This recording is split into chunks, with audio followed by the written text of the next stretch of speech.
Hello everyone, welcome back to hobbies of Shubha channel. ಇವತ್ತಿನ ಒಂದು ವಿಡಿಯೋದಲ್ಲಿ ವರಮಹಾಲಕ್ಷ್ಮಿ ಹಬ್ಬಕ್ಕೆ ಲಕ್ಷ್ಮಿ ಕಳಸಕ್ಕೆ ಸೀರೆನ ಯಾವ ರೀತಿ ಸಿಂಪಲ್ ಆಗಿ ಉಡಿಸಬಹುದು ಅನ್ನೋ ಒಂದು ವಿಧಾನವನ್ನ ನಾನು ನಿಮ್ಮ ಜೊತೆ ಶೇರ್ ಮಾಡ್ಕೊಳ್ತಾ ಇದ್ದೀನಿ. ಬಿಗಿನರ್ಸ್ ಆಗಿದ್ರೆ ಈ ಒಂದು ವಿಡಿಯೋ ನಿಮಗೆ ಹೆಲ್ಪ್ ಆಗ್ಬೋದು. ಈ ಒಂದು ವಿಡಿಯೋನ ಸ್ಟಾರ್ಟ್ ಮಾಡೋದಕ್ಕೂ ಮುಂಚೆ ಚಾನಲ್ಗೆ ಹೊಸಬರಾಗಿ ನೋಡ್ತಾ ಇದ್ರೆ ಪ್ಲೀಸ್ ಸಬ್ಸ್ಕ್ರೈಬ್ ಮಾಡ್ಕೊಳ್ಳಿ. ಹಾಗೆ ನೀವು ವಿಡಿಯೋ ಇಷ್ಟ ಆದ್ರೆ ಪ್ಲೀಸ್ ಒಂದು ಲೈಕ್ ಮಾಡಿ. ಬನ್ನಿ ಇವಾಗ ಉಡಿಸೋದು ಹೇಗೆ ಅಂತ ನೋಡೋಣ. ಮೊದಲಿಗೆ ನಾನು ಇಲ್ಲಿ ಸೀರೆನ ಕಂಪ್ಲೀಟ್ ಆಗಿ ಓಪನ್ ಮಾಡ್ಕೊಂಡಿದ್ದೀನಿ. ಸೀರೆಯ ಅಂಚಿದೆಯಲ್ಲ, ಅಲ್ಲಿಂದ ನಾನು ಇವಾಗ ನೆರಿಗೆಗಳನ್ನ ಮಾಡ್ಕೊಳ್ತಾ ಇದ್ದೀನಿ. ನೀವೇನಾದ್ರೂ ಬಿಗಿನರ್ಸ್ ಆಗಿದ್ರೆ 10 ನೆರಿಗೆಗಳನ್ನ ಮಾಡ್ಕೊಂಡಿದ ತಕ್ಷಣ ನೀವು ರೈಟ್ ಅಲ್ಲಿ, ಲೆಫ್ಟ್ ಅಲ್ಲಿ ಮತ್ತೆ ಮಿಡಲ್ ಅಲ್ಲಿ ಒಂದೊಂದು ಕ್ಲಿಪ್ಗಳನ್ನ ಹಾಕೊಳ್ಳಿ. ನನಗೆ ನೆರಿಗೆಗಳನ್ನ ಮಾಡಿ ಅಭ್ಯಾಸ ಇದೆ, ಹಾಗಾಗಿ ನಾನಿಲ್ಲಿ ಎಲ್ಲಾ ನೆರಿಗೆಗಳನ್ನು ಕೂಡ ಅಂದ್ರೆ ಟೋಟಲ್ ಆಗಿ ಒಂದು 25 ನೆರಿಗೆಗಳನ್ನ ಮಾಡ್ಕೊಂಡಿದ್ದೀನಿ. ಅದಷ್ಟನ್ನು ಕೂಡ 3 ಕಡೆನೂ ಅಂದ್ರೆ ರೈಟ್, ಲೆಫ್ಟ್ ಮತ್ತೆ ಮಿಡಲ್ ಅಲ್ಲಿ 3 ಕಡೆನೂ ಕೂಡ ಆ ಒಂದು ನೆರಿಗೆಗಳೆಲ್ಲವನ್ನೂ ಕೂಡ ಕರೆಕ್ಟ್ ಮಾಡ್ಕೊಂಡು ನಾನು ಅಲ್ಲಿ ಕ್ಲಿಪ್ಗಳನ್ನ ಹಾಕೊಳ್ತಾ ಇದ್ದೀನಿ. ನೋಡಿ, ಇವಾಗ ಮಿಡಲ್ ಅಲ್ಲೂ ಕೂಡ ಹಾಕಿದಾಗಿದೆ. ಅಂಚಲು ಅಷ್ಟೇ, ಒಂದೇ ಒಂದು ನೆರಿಗೆ ಕೂಡ ಮಿಸ್ ಆಗಬಾರ್ದು. ಆ ರೀತಿನಲ್ಲಿ ಕೌಂಟ್ ಮಾಡಿ ಆದ್ರೂ ಕೂಡ ನೀವು ಕ್ಲಿಪ್ಗಳನ್ನ ಹಾಕೋಬಹುದು ಅಥವಾ ಒಂದು ಅಂದಾಜಲ್ಲಿ ಕೂಡ ಹಾಕೋಬಹುದು. ನಾನಿಲ್ಲಿ ಕೌಂಟ್ ಮಾಡೇ ಹಾಕೊಳ್ತೀನಿ, ಒಂದೇ ಒಂದು ನೆರಿಗೆಗಳು ಮಿಸ್ ಆದ್ರೂ ಕಷ್ಟ. ಹಾಗಾಗಿ ನೆಕ್ಸ್ಟ್ ನಾವಿಲ್ಲಿ ನೆರಿಗೆಗಳನ್ನ ಮಾಡ್ಕೊಂಡಿದೀವಲ್ಲ, ಇದನ್ನ ಈ ತರ ಸ್ಟ್ರೈಟ್ ಮಾಡ್ಕೊಂಡು ಕರೆಕ್ಟ್ ಆಗಿ ಈ ತರ ಮಧ್ಯಕ್ಕೆ ಫೋಲ್ಡ್ ಮಾಡ್ಕೋಬೇಕಾಗುತ್ತೆ. ನೋಡ್ತಿದ್ದೀರಲ್ಲ, ಹೀಗೆ ಕರೆಕ್ಟ್ ಆಗಿ ಎರಡು ಸೈಡಿನ ನೆರಿಗೆಗಳು ಕೂಡ ಈಕ್ವಲ್ ಆಗಿ ಬರಬೇಕು. ಆ ರೀತಿನಲ್ಲಿ ಕರೆಕ್ಟ್ ಆಗಿ ಫೋಲ್ಡ್ ಮಾಡ್ಕೊಂಡು ಸೆರ್ಗುಗೆ ಒಂದು ಮಾರ ಆಗುವಷ್ಟು ಬಿಟ್ಕೊಂಡು ಸಾಕಾಗುತ್ತೆ. ನೋಡಿ, ಇವಾಗ ನಾನು ಇಲ್ಲಿ ಒಂದು ಮಾರ ಆಗುವಷ್ಟು ಸೆರ್ಗುಗೆ ಬಿಟ್ಕೊಂಡಿದ್ದೀನಿ. ಇವಾಗ ಸೆರ್ಗುನ್ನು ಕೂಡ ನಾನಿಲ್ಲಿ ರೆಡಿ ಮಾಡ್ಕೊಳ್ತಾ ಇದ್ದೀನಿ. ಒಂದು 3 ರಿಂದ 4 ನೆರಿಗೆಗಳು ಬರುತ್ತೆ ಅಷ್ಟೇನೆ ಸೆರ್ಗಲ್ಲಿ. ಅಲ್ಲಲ್ಲಿ ನಾನಿಲ್ಲಿ ಸೇಫ್ಟಿ ಪಿನ್ ಅನ್ನ ಹಾಕೊಳ್ತಾ ಇದ್ದೀನಿ. ಒಂದು 3 ರಿಂದ 4 ಕಡೆ ನಾನಿಲ್ಲಿ ಸೇಫ್ಟಿ ಪಿನ್ ಅನ್ನ ಹಾಕೊಂಡು ಸೆಕ್ಯೂರ್ ಮಾಡ್ಕೊಳ್ತಾ ಇದ್ದೀನಿ. ಸೆರ್ಗುಗೆ ನಾನಿಲ್ಲಿ ಒಂದು ಮಾರ ಆಗೋಷ್ಟು ತಗೊಂಡಿದ್ನಲ್ಲ, ಅಷ್ಟನ್ನು ಕೂಡ ನಾನಿಲ್ಲಿ ಸೆರ್ಗುನ ರೆಡಿ ಮಾಡಿ ಇಟ್ಟಿದ್ದೀನಿ. ಈ ಕಡೆ ಸೆರ್ಗು ಕೂಡ ರೆಡಿ ಆಗಿದೆ, ಹಾಗೇನೆ ನೆರಿಗೆ ಕೂಡ ರೆಡಿ ಆಗಿದೆ. ನೆಕ್ಸ್ಟ್ ಈ ಕಡೆ ಲಕ್ಷ್ಮಿಯ ಕೈಗಳಿಗೆ ನಾನಿಲ್ಲಿ ಹಸಿ ನೂಲ್ನ ಕಟ್ಕೊಂಡಿದ್ದೀನಿ, ಸ್ಟಿಕ್ಗೆ ಕಟ್ಟೋದಿಕ್ಕೆ ಈಸಿ ಆಗ್ಲಿ ಅಂದ್ಬಿಟ್ಟು. ನೆಕ್ಸ್ಟ್ ಈ ಕಡೆ ಬ್ಲೌಸ್ ಪೀಸ್ನ 4 ಫೋಲ್ಡಿಂಗ್ ಮಾಡ್ಕೊಳ್ತಾ ಇದ್ದೀನಿ. ಅಂದ್ರೆ ಆಪೋಸಿಟ್ ಸೈಡ್ ಬರಬೇಕು, ಇದು ಬಾರ್ಡ್ರು ಆಪೋಸಿಟ್ ಸೈಡ್ ಬರಬೇಕು. ಆ ರೀತಿನಲ್ಲಿ ನಾವು 4 ಫೋಲ್ಡಿಂಗ್ ಮಾಡಿಕೊಂಡು ಬಾರ್ಡರ್ಗೆ ಕರೆಕ್ಟ್ ಆಗಿ ಲಕ್ಷ್ಮಿಯ ಕೈಗಳನ್ನ ಜೋಡಿಸಿ ಅಲ್ಲಲ್ಲಿ ಒಂದು 3 ಕಡೆ ನಾವು ಟೈಟ್ ಆಗಿ ಬಟ್ಟೆನ ಹಿಡಿದು ಗುಂಡ್ ಪಿನ್ಗಳನ್ನ ಹಾಕೋಬೇಕಾಗುತ್ತೆ. ಒಂದು 3 ಸೈಡ್ ಅಲ್ಲಿ ನಾನಿಲ್ಲಿ ಗುಂಡ್ ಪಿನ್ಗಳನ್ನ ಹಾಕೊಂಡಿದ್ದೀನಿ. ನೋಡಿ, ಈ ರೀತಿನಲ್ಲಿ ನಾವು ಲಕ್ಷ್ಮಿಯ ಕೈಗಳಿಗೆ ಬ್ಲೌಸ್ ಪೀಸ್ನ ಅಲಂಕಾರವನ್ನ ಮಾಡ್ಕೋಬೇಕಾಗುತ್ತೆ. ನೆಕ್ಸ್ಟ್ ಮತ್ತೊಂದು ಕೈಗೂ ಕೂಡ ಅದೇ ತರ ಬಾರ್ಡರ್ನ ಕರೆಕ್ಟ್ ಆಗಿ ಟೈಟ್ ಆಗಿ ಹಿಡಿದು ನಾವು 3 ಕಡೆ ಗುಂಡ್ ಪಿನ್ಗಳನ್ನ ಹಾಕೋಬೇಕಾಗುತ್ತೆ. ಯಾವ ಕಡೆ ಬ್ಲೌಸ್ ಓಪನ್ ಇರುತ್ತೆ ನೋಡಿ, ಅದನ್ನ ಒಳಗೆ ಸೇರಿಸ್ಬಿಟ್ಟು ನೀವು ಗುಂಡ್ ಪಿನ್ಗಳನ್ನ ಹಾಕೊಳ್ಳಿ, ಅವಾಗ ನೀಟಾಗಿ ಕಾಣಿಸುತ್ತೆ ಬ್ಲೌಸ್.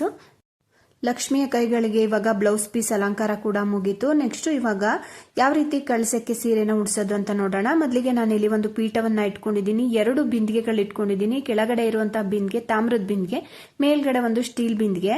ನಾನಿಲ್ಲಿ 2ಕ್ಕೂ ಕೂಡ ಅಕ್ಕಿನ ತುಂಬಿಸ್ಕೊಂಡಿದ್ದೀನಿ. ಮೇಲ್ಗಡೆ ಬಿಂದಿಗೆಗೆ ಒಂದು ಗಟ್ಟಿಯಾಗಿ ಸ್ಟಿಕ್ ನ ಕಟ್ಕೊಂಡಿದ್ದೀನಿ. ಹಾಗೆಯೇ 2 ಬಿಂದಿಗೆಗೂ ಕೂಡ ಕವರ್ ಮಾಡಿ ಒಂದು ಬ್ಲೌಸ್ ಪೀಸ್ ನಾನಿಲ್ಲಿ ಕಟ್ಕೊಂಡಿದ್ದೀನಿ. ನೋಡಿ, ಇವಾಗ ನಾವು ನೆರಿಗೆಗಳನ್ನ ಮಾಡ್ಕೊಂಡಿದೀವಲ್ಲ, ಅದನ್ನ ಕೆಳಗಡೆ ಬಿಂದಿಗೆ ಇರುತ್ತಲ್ಲ, ಆ ಬಿಂದಿಗೆಯ ಕಂಠ ಭಾಗ ಇರುತ್ತೆ ನೋಡಿ, ಅಲ್ಲಿಗೆ ತಂದು 2 ಕಡೆ ಇರುವಂತಹ ನೆರಿಗೆಗಳನ್ನು ಕೂಡ ಈ ತರ ಕರೆಕ್ಟ್ ಆಗಿ ಜೋಡಿಸ್ಕೊಂಡು ನಾವು ಅಲ್ಗೊಂದು ದೊಡ್ಡ ಸೇಫ್ಟಿ ಪಿನ್ ಅನ್ನ ಹಾಕೋಬೇಕಾಗುತ್ತೆ. ನೋಡಿ, ನಾನಿಲ್ಲಿ 2 ಸೈಡಿನ ನೆರಿಗೆಗಳನ್ನು ಕೂಡ ಒಂದೇ ಒಂದು ಮಿಸ್ ಆಗದೆ ಇರೋ ತರ ಕೌಂಟ್ ಮಾಡಿಕೊಂಡು ಒಂದು ದೊಡ್ಡ ಸೇಫ್ಟಿ ಪಿನ್ ಅನ್ನ ಹಾಕೊಂಡು ಅದನ್ನ ಜೋಡಿಸ್ಕೊಳ್ತಾ ಇದ್ದೀನಿ.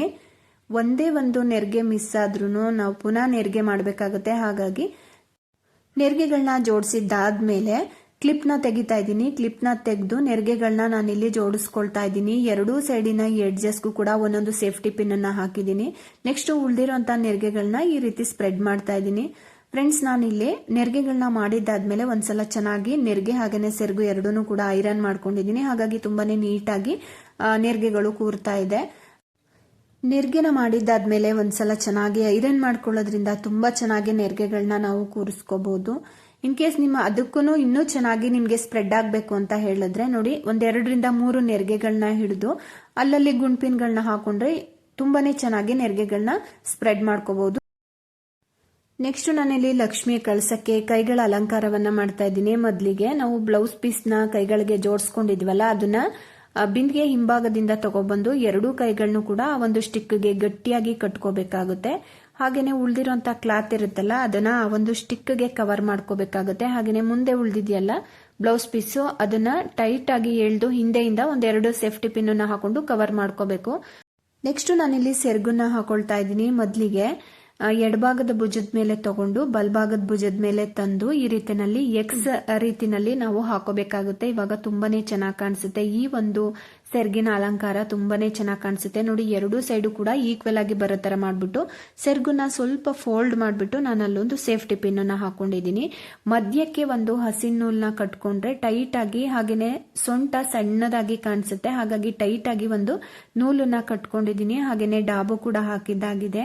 ನೆಕ್ಸ್ಟ್ ಇದಕ್ಕೆ ನಾನಿಲ್ಲಿ ನನ್ನಲ್ಲಿ ಲಭ್ಯ ಇರತಕ್ಕಂತಹ ಅಲಂಕಾರಿಕ ವಸ್ತುಗಳಿಂದ ನಾನಿಲ್ಲಿ ಲಕ್ಷ್ಮಿಯನ್ನ ಅಲಂಕರಿಸ್ತಾ ಇದ್ದೀನಿ. ನಿಮ್ಮಲ್ಲಿ ಲಭ್ಯ ಇರತಕ್ಕಂತಹ ಅಲಂಕಾರಿಕ ವಸ್ತುಗಳಿಂದ ನೀವು ಕೂಡ ಲಕ್ಷ್ಮಿಯನ್ನ ಅಲಂಕರಿಸ್ಕೋಬಹುದು. ಕೊನೆಯಲ್ಲಿ ಇದಕ್ಕೆ ನಾನಿಲ್ಲಿ ಜಡೆಯನ್ನ ಹಾಕೊಳ್ತಾ ಇದ್ದೀನಿ. ಲಕ್ಷ್ಮಿ ಅಲಂಕಾರ ಪ್ರಿಯೆ, ನಾವೆಷ್ಟು ಅಲಂಕಾರ ಮಾಡಿದ್ರು ಕೂಡ ಕಡಿಮೆನೆ. ಕೊನೆಯಲ್ಲಿ ಇದಕ್ಕೆ ಲಕ್ಷ್ಮಿ ಕಳಸಕ್ಕೆ ನಾನಿಲ್ಲಿ 3 ವೀಳ್ಯದೆಲೆಗಳನ್ನ ಇಟ್ಟು ಅದಕ್ಕೆ ಒಂದು ತೆಂಗಿನಕಾಯಿನಿಟ್ಟು ಲಕ್ಷ್ಮಿಯ ಮುಖಸೀರೆಯನ್ನ ಕಟ್ಟಿದ್ದೀನಿ. ಕೊನೆಯಲ್ಲಿ ಲಕ್ಷ್ಮಿ ಕಳಸಕ್ಕೆ ಹಾರಗಳಿಂದ ನಾನಿಲ್ಲಿ ಅಲಂಕರಿಸ್ಕೊಂಡಿದ್ದೀನಿ. ಇವತ್ತಿನ ಈ ಒಂದು ಸಿಂಪಲ್ ವರಮಹಾಲಕ್ಷ್ಮಿ ಅಲಂಕಾರ ನಿಮಗೆ ಇಷ್ಟ ಆಗಿದ್ರೆ ಪ್ಲೀಸ್ ಒಂದು ಲೈಕ್ ಮಾಡಿ. ಚಾನಲ್ಗೆ ಹೊಸಬ್ರಾಗಿ ನೋಡ್ತಾ ಇದ್ರೆ ಪ್ಲೀಸ್ ಸಬ್ಸ್ಕ್ರೈಬ್ ಮಾಡ್ಕೊಳ್ಳಿ. ಹಾಗೆಯೇ ಈ ಒಂದು ವಿಡಿಯೋನ ಹೆಚ್ಚಾಗಿ ನಿಮ್ಮ ಫ್ರೆಂಡ್ಸು ಹಾಗೆಯೇ ರಿಲೇಟಿವ್ಸ್ ಜೊತೆ ಶೇರ್ ಮಾಡಿ ನಮಗೆ ಸಪೋರ್ಟ್ ಮಾಡಿ ಅಂತ ಕೇಳ್ಕೊಳ್ತೀನಿ. Thank you so much for watching.